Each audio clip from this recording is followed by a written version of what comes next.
Hello everyone, welcome to class.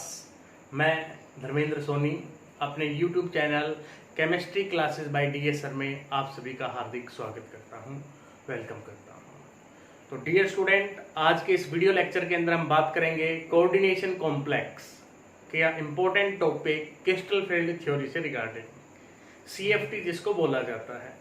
Coordination complex inorganic chemistry का अपने आप में एक बड़ा इंपॉर्टेंट चैप्टर है जिसमें अलग अलग थ्योरी आती है कोऑर्डिनेशन कॉम्प्लेक्सेस के अंदर। वर्नर थ्योरी पढ़ी है, वीबीटी पढ़ी है, वैलेंस बॉन्ड थ्योरी। इसी कड़ी के अंदर जिन बातों को वैलेंस बॉन्ड थ्योरी एक्सप्लेन नहीं कर पाती है उसी चीज को एक्सप्लेन करती है क्रिस्टल फील्ड थ्योरी। तो आइए हम बात कर लेते हैं क्रिस्टल फील्ड थ्योरी से रिगार्डिंग की कि क्रिस्टल फील्ड थ्योरी हमें क्या कहती है। तो क्रिस्टल फील्ड थ्योरी जिसको हम सीएफटी के नाम से जानते हैं, सीएफटी जो क्रिस्टल फील्ड थ्योरी है, name of scientist Bethe and Van Vleck, Bethe और वैन ब्लैक जिन्होंने इस थ्योरी को प्रपोज किया है, इसके बारे में बताया है। जैसे वैलेंस बॉन्ड थ्योरी की अपनी एजम्पशंस थी, वर्नर थ्योरी की अपनी एजम्पशंस थी, इसी कड़ी के अंदर जो क्रिस्टल फील्ड थ्योरी है इसकी भी अपनी एक एजम्पशंस हैं, इन बातों को मान के चलती है। और यह थ्योरी जो एजम्पशंस है बिल्कुल अपोजिट है किसके कंपेरिजन में? वैलेंस बॉन्ड थ्योरी के कंपेरिजन में। वैलेंस बॉन्ड थ्योरी जहां बात करती थी कि जो इंट्रैक्शन होगी मेटल और लिगेंड के बीच में कोवेलेंट होगी, और जबकि क्रिस्टल फील्ड थ्योरी में अगर हम ये बात करते हैं तो ये कहते हैं कि इंट्रैक्शन होगी और कैसी होगी? प्योरली इलेक्ट्रोस्टैटिक्स, प्योरली आयनिक इंट्रैक्शन होगी। तो बिल्कुल अपोजिट उससे मान के चलती है। तो इसी के ऊपर डिस्कस कर लेते हैं। पहला पॉइंट यही है इसके एजम्पशंस के अंदर कि the attraction between metal and the ligand is purely electrostatics और आयनिक। ये जो इंट्रैक्शन है वो प्योरली इलेक्ट्रोस्टैटिक्स है और आयनिक है। मींस जो बॉन्डिंग होगी कॉम्प्लेक्स में वो आयन आयन अट्रैक्शन या ion dipole attraction. Ion ion attraction का मतलब क्या है कि मेटल आयन है उसके बीच में और जो लिगेंड अनायनिक होगा, नेगेटिव चार्ज होगा उसके बीच में इंट्रैक्शन आयन आयन होगी है। अगर लिगेंड अपने पास न्यूट्रल है तो उनके बीच में इंटरेक्शन होगी ion dipole interaction. Second point कहता है कि the ligand act as a point charge. Ligand को ज्यादा बड़ा नहीं माना है, स्मॉल साइज का माना है, पॉइंट चार्ज के रूप में माना गया है। इट मे बी नेगेटिव और न्यूट्रल, ज्यादातर नेगेटिव है, कुछ है वो न्यूट्रल होंगे। उसके बाद ये दो जंक्शंस मानने के बाद कि बॉन्डिंग इलेक्ट्रोस्टैटिक्स है, आयनिक है, लिगेंड पॉइंट चार्ज की तरह है और लिगेंड मेटल के सराउंडिंग के अंदर है, अपने आप को रखे हुए हैं मेटल्स के अंदर लिगेंड। अब कहते हैं जब लिगेंड और मेटल दूर दूर हैं, जब उनके बीच में कोई अट्रैक्शन नहीं है, तो मेटल के अंदर डीजनरेट ऑर्बिटल्स हैं, डी ऑर्बिटल जो हैं, क्योंकि ट्रांजिशन मेटल से बने हैं कोऑर्डिनेशन कॉम्प्लेक्स, तो इनमें डी ऑर्बिटल है वो डीजनरेट है। 500 डी ऑर्बिटल की एनर्जी क्या है आपके पास? इक्वल है, उसको डीजनरेट ऑर्बिटल बोला जा रहा है, डीजनरेसी को बोला जा रहा है। अब जब लिगेंड कहता है अप्रोच करेगा उस मेटल की तरफ, तो लिगेंड जब अप्रोच करता है मेटल आयन की तरफ, तो जो मेटल आयन की ऑर्बिटल के इलेक्ट्रॉन हैं और जो लिगेंड के ऊपर जो चार्ज है, नेगेटिव चार्ज या लोन पेयर है उसके पास, उनके बीच में रिपल्सन स्टार्ट हो जाता है जब वो अप्रोच करता है। और लिगेंड कहां से आएगा? लिगेंड आएगा स्पेस से। तो किस डायरेक्शन से आ रहा है, किस एक्सिस के थ्रू आ रहा है, उसके बिहाफ के ऊपर, क्योंकि डी ऑर्बिटल्स हैं वो डिफरेंट शेप्स की होती हैं, डिफरेंट डायरेक्शंस की होती हैं, डायरेक्शनल होती हैं।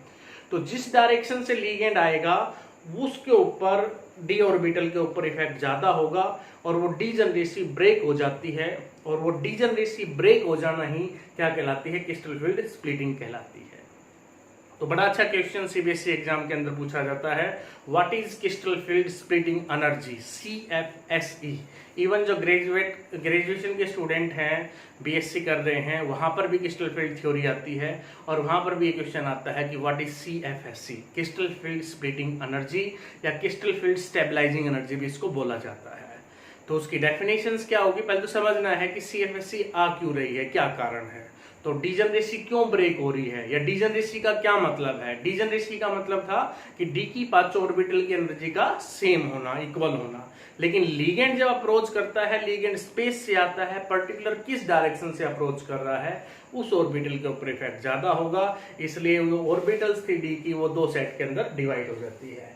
यही बात यहाँ लिखी गई है कि as the ligand approach toward the metal atom और the ion, the repulsive interaction between the ligand electron and the metal orbital containing electron start, due to which the energy of 5 degenerate d orbital start, कि जो energy है degenerate orbital की increase होना start हो जाती है। And due to different influence of ligand in different direction, this degenerate orbital split into two different sets of energy, and this splitting is known as crystal field splitting energy or crystal field stabilizing energy. Crystal field splitting energy कैसे होगी या crystal field splitting क्या होगी, उसको हम diagram की help से समझ लेते हैं कि डायग्राम की हेल्प से हम इसको कैसे समझाएंगे। हमने बात की कि जो डीजनरेट ऑर्बिटल्स हैं, डी के अंदर 5 ऑर्बिटल थी, पांचों की एनर्जी क्या थी, इक्वल थी, डीजनरेट ऑर्बिटल कहला रही थी। मैंने ये 5 ऑर्बिटल डी की दिखा दी हैं, डीजनरेट ऑर्बिटल्स हैं, इक्वल एनर्जी की है, बराबर रखी गई है। जैसे लिगेंड अप्रोच करता है मेटल्स की तरफ, मेटल आयन की तरफ, तो जो इंटरेक्शंस थी, रिपल्सिव इंटरेक्शन वो स्टार्ट होगी ऑर्बिटल के बीच में और लिगेंड के बीच में। तो उसकी वजह से जो एनर्जी है डीजनरेट ऑर्बिटल की राइज अप होगी, पहले कम थी, अब एनर्जी क्या होगी, ज्यादा होगी, under the influence of ligand, ligand के इन्फ्लुएंस के अंदर। और जैसे पास आएगा और जिस डायरेक्शन से आ रहा है उस लिगेंड के, उस मेटल की ऑर्बिटल पे इफेक्ट ज्यादा होगा, दूसरे पे कम होगा। तो dx square minus Y square और dz स्क्वायर, इनकी शेप हमें पता है कि इनकी शेप अलोंग द एक्सिस होती है, dz स्क्वायर की अलोंग द z एक्सिस होती है, dx square minus Y square की अलोंग द x और y एक्सिस होती है। तो उसके अलोंग की शेप होती है, इसलिए आपके पास क्या है कि उनकी एनर्जी बढ़ गई क्योंकि ligand along the x axis आ रहा है, y एक्सिस आ रहा है, अलोंग द z एक्सिस है कि एक्सिस के अलोंग आ रहा है, और इनकी जो शेप होती है वो बिटवीन द एक्सिस होती है, तो जो लोब्स हैं बिटवीन द एक्सिस होती हैं, तो इन पे इन्फ्लुएंस कम है। तो जो डीजनरेट डी ऑर्बिटल है वो आपके पास 2 सेट में डिवाइड हो गई है, एक लोअर एनर्जी का सेट और एक हायर एनर्जी का सेट। लोअर एनर्जी का जो सेट है, जो 3 ऑर्बिटल हैं जिनकी एनर्जी कम हुई है, वो T2G कहला रहा है, और हायर एनर्जी का सेट कहला रहा है EG।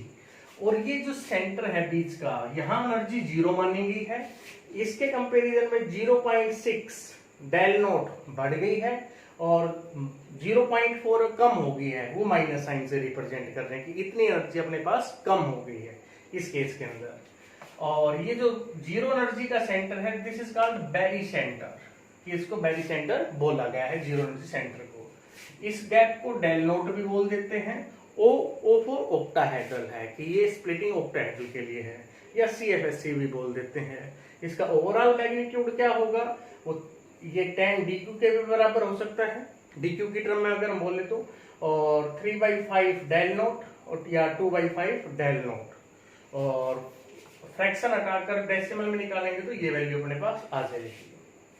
तो यही बात यहाँ पर बताई गई है कि जो डीजनरेट ऑर्बिटल थी वो 2 सेट में टूट गई, और ये आपके पास कहलाएगी क्रिस्टल फील्ड स्प्लिटिंग या क्रिस्टल फील्ड स्टेबलाइजिंग एनर्जी। अब इसकी डेफिनेशंस को आपने लिखना है कि अगर पूछ ले आपसे कि व्हाट इज CFSC, तो CFSC को आप कैसे डिफाइन करोगे कि the splitting of degenerate D orbital under the influence of ligand into the 2 sets of energy is called crystal field stabilising energy और क्रिस्टल फील्ड स्प्लिटिंग एनर्जी। तो इस gap को बोला गया है जो एनर्जी डिफरेंस है 2 सेट्स ऑफ ऑर्बिटल के बीच में, दैट इज कॉल्ड CFSC कहलाएगा। ये बात यहाँ लिखी गई है कि लोअर एनर्जी की ऑर्बिटल कौन कौन सी हैं, T2G कहलाएगी, हायर एनर्जी की ऑर्बिटल ये कहलाएंगे। G टर्म है या T2G EG नाम कहाँ से आया, तो स्पेक्ट्रोस्कोपी से की टर्म है कि स्पेक्ट्रोस्कोपी से इसको निकाला गया है। इन टर्म्स को हमें अभी यहाँ पे ध्यान रखना है, याद रखना है बस। T2G लो एनर्जी का सेट है और EG हाई एनर्जी का है। ऑक्टाहेड्रल कॉम्प्लेक्सेस में हम पढ़ रहे हैं ऑक्टाहेड्रल कॉम्प्लेक्स से रिगार्डिंग की बात। जब टेट्राहेड्रल कॉम्प्लेक्स में आ जाए, ये NCERT एक्सरसाइज में क्वेश्चंस भी दे रखा है कि draw the crystal field splitting in octahedral complexes, तो हमने ये स्प्लिटिंग ड्रा करके दिखानी है ऑक्टाहेड्रल कॉम्प्लेक्स के अंदर। अगर यही आपसे पूछ ले कि भैया टेट्राहेड्रल में बताओ, तो टेट्राहेड्रल में जस्ट इसका रिवर्स करना है कि ये 3 की एनर्जी हाइयर हो जाएगी और 2 की एनर्जी लोअर हो जाएगी। और टेट्राहेड्रल कॉम्प्लेक्सेस के अंदर जो CFSC वैल्यू होती है वो हमेशा लेस होती है ऑक्टाहेड्रल कॉम्प्लेक्सेस के कंपैरिजन में। ये बात हमेशा माइंड में रखनी है कि उसके अंदर जो वैल्यू होगी वो कम होगी और यहाँ वैल्यू क्या होगी आपके पास ज्यादा होगी। तो वो डायग्राम आपने अब बना के देखना है कि टेट्राहेड्रल का मेरे पास आ जाएगा, तो हेडिंग बनानी है कि स्प्लिटिंग इन टेट्राहेड्रल कॉम्प्लेक्सेस। यहां तक सेम रहेगा, 3 की एनर्जी ज्यादा, 2 की एनर्जी कम। टेट्राहेड्रल के अंदर यहाँ डेल ओ की बजाय लिखा जाएगा डेल टी टेट्राहेड्रल में, और जो जी टर्म है वो हट जाएंगी। T2G तो ऊपर चला गया था, तो ऊपर वाली ऑर्बिटल T2 कहलाएगी और जो नीचे 2 एनर्जी की बनेगी वो E कहलाएगी। जी वहां से हट जाएगा टेट्राहेड्रल के लिए, इस बात का ध्यान रखना है। तो टेट्राहेड्रल का आपने बनाना है, ऑक्टाहेड्रल से अपोजिट बनेगा, उसकी प्रैक्टिस कीजिए। अब बात करते हैं कि कौन कौन से फैक्टर हैं जिन पर ये CFSE वैल्यू डिपेंड करती है। क्या सभी कॉम्प्लेक्स में एक जैसी होगी, अलग अलग होगी, और कैसे हम इसको निकाल सकते हैं। कंपटीशन एग्जाम में आता है CFSE वैल्यू को निकालना, कि आप कैसे CFSE वैल्यू को निकालेंगे। तब उसकी बात कर लेते हैं किस फैक्टर पे डिपेंड करेगी और कैसे हम इस वैल्यू को निकाल सकते हैं, कैलकुलेट कर सकते हैं। तो बात कर रहे थे factor affecting on crystal field splitting energy और क्रिस्टल फील्ड स्टेबलाइजिंग एनर्जी। कौन कौन से फैक्टर हैं जो अफेक्ट करते हैं क्रिस्टल फील्ड स्प्लिटिंग की वैल्यू को। तो पहला जो फैक्टर है स्प्लिटिंग के अंदर वो है oxidation state of the metal ion. कि जो सेंट्रल मेटल एटम है उसकी ऑक्सीडेशन स्टेट क्या है। अब हमारे सामने 2 कॉम्प्लेक्स है, मेटल आयरन है, लिगेंड साइनाइड है, इधर भी साइनाइड है, स्ट्रॉन्ग फील्ड लिगेंड है साइनाइड दोनों केसेस के अंदर। लेकिन ऑक्सीडेशन स्टेट की बात करो तो इधर +2 आती है, इधर ऑक्सीडेशन स्टेट निकालूंगा तो +3 आएगी। ऑक्सीडेशन स्टेट का डिफरेंस है, उसी ऑक्सीडेशन स्टेट की वजह से, charge on the metal ion की वजह से जो CFSE वैल्यू है, या मैं कहूं डेल O की वैल्यू है, क्योंकि ऑक्टाहेड्रल कॉम्प्लेक्सेस हैं, तो वो वैल्यू डिफरेंट आती है दोनों केसेस के अंदर। किसमें ज्यादा आएगी ये ध्यान रखना है, जिसकी ऑक्सीडेशन स्टेट ज्यादा होगी उसके अंदर डेल्टा O की वैल्यू ज्यादा आएगी, CFSE वैल्यू ज्यादा आएगी। Higher will be positive charge है, अट्रैक्शन है, उस केस में ज्यादा होगा, रिपल्शन जब वो अप्रोच करेगा उतना ज्यादा वो तेजी से अप्रोच करेगा उसकी तरफ, और रिपल्शन क्या होगा ज्यादा होगा। नेचर ऑफ द लीगेंड की जो CFSE वैल्यू है, सेम मेटल ले लें और लीगेंड अलग अलग ले लें, तो उस मेटल के लिए, उस कॉम्प्लेक्स के लिए लीगेंड चेंज करने से CFSE वैल्यू चेंज हो जाती है। तो किस तरह के लीगेंड, जिसमें CFSE वैल्यू ज्यादा आती है उस लीगेंड को स्ट्रॉन्ग फील्ड लीगेंड बोलते हैं, जिसमें CFSE वैल्यू कम आती है उसको वीक फील्ड लीगेंड बोलते हैं। तो स्ट्रॉन्ग और वीक फील्ड लीगेंड इस तरीके से बने हैं on the basis of value of CFSE value के बेसिस के ऊपर। तो strong field ligand cause more CFSE value and vice versa. इससे उल्टा अगर वीक फील्ड लीगेंड है तो इससे कम हो जाएगी value. Cyanide, carbon monoxide, carbonyl जिसको बोलते हैं, स्ट्रॉन्ग फील्ड लिगेंड है, इनमें ज्यादा CFSE वैल्यू होगी। हैलाइड में वाटर के अंदर वीक फील्ड लिगेंड है, इनके अंदर लेस होगी CFSE value. Geometry of the complex, कि कॉम्प्लेक्स है, कोऑर्डिनेशन एंटिटी है, कोऑर्डिनेशन स्फीयर है, उसकी ज्योमेट्री कैसी है उसके ऊपर भी CFSE वैल्यू डिपेंड करती है। अगर वो आपके पास ज्योमेट्री ऑक्टाहेड्रल है तो वहां CFSE वैल्यू ज्यादा मिलेगी एज कंपेयर टू टेट्राहेड्रल। ऐसा क्यों होगा? ऐसा इसलिए होगा कि ऑक्टाहेड्रल में 6 लिगेंड होंगे सराउंडिंग के अंदर और टेट्राहेड्रल के अंदर 4 होंगे। तो लिगेंड ज्यादा है, इन्फ्लुएंस ज्यादा होगा, CFSE वैल्यू ज्यादा होगी। अगला पॉइंट क्या है कि भी किस फैक्टर के ऊपर वो डिपेंड करेगी, तो वो पॉइंट और डिस्कस कर लेते हैं। Point number 4।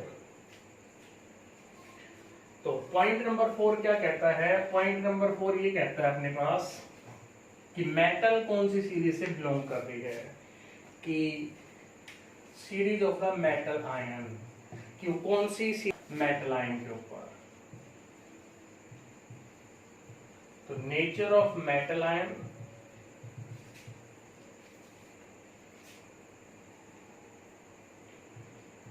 Value of del O या CFSE increase as metal ion belong to 3D 4D और 5D सीरीज। अगर 4D और 5D सीरीज में है तो वहां CFSC वैल्यू ज़्यादा मिलेगी, 3D सीरीज के अंदर CFSC वैल्यू कम मिलेगी, क्योंकि न्यूक्लियर चार्ज बढ़ जाता है साइज बढ़ने से। तो 4D और 5D सीरीज के अंदर ये रहेगा कि अगर उसमें है तो वहाँ पर CFSC वैल्यू ज़्यादा होगी, और CFSC वैल्यू ज़्यादा होने का वो गैप ज़्यादा होगा, जो एनर्जी गैप है वो ज़्यादा हो जाएगा। तो ये फैक्टर अफेक्टिंग की बात थी कि कौन कौन से फैक्टर हैं जो इसको अफेक्ट करते हैं। अब जो बातें रह गई हैं, क्योंकि अगर सारा इसी के अंदर करेंगे तो वीडियो काफ़ी बड़ी बन जाएगी, तो जो पार्ट 2 हम लेके आएंगे अब आपके लिए। पार्ट 2 के अंदर हमने क्या क्या चीजें पढ़नी है। पार्ट 2 में हमने पढ़ना है कि क्रिस्टल फील्ड थ्योरी कैसे एक्सप्लेन करती है मैग्नेटिक प्रॉपर्टीज को, ऑप्टिकल प्रॉपर्टीज को, कि उनकी कलर की प्रॉपर्टीज को, और कैसे हम CFSC वैल्यू को निकाल सकते हैं डिफरेंट क्वेश्चंस के साथ। तो हम करेंगे पार्ट 2 के अंदर। तब तक इसको अच्छे से रिवाइज करें, प्रैक्टिस करें, और सेफ रहें और सुरक्षित रहें, और सेकंड वीडियो के लिए वेट करें। सेकंड वीडियो आपके पास जल्दी आएगी, और चैनल को लाइक और सब्सक्राइब करना ना भूलें। Thank you, bye bye.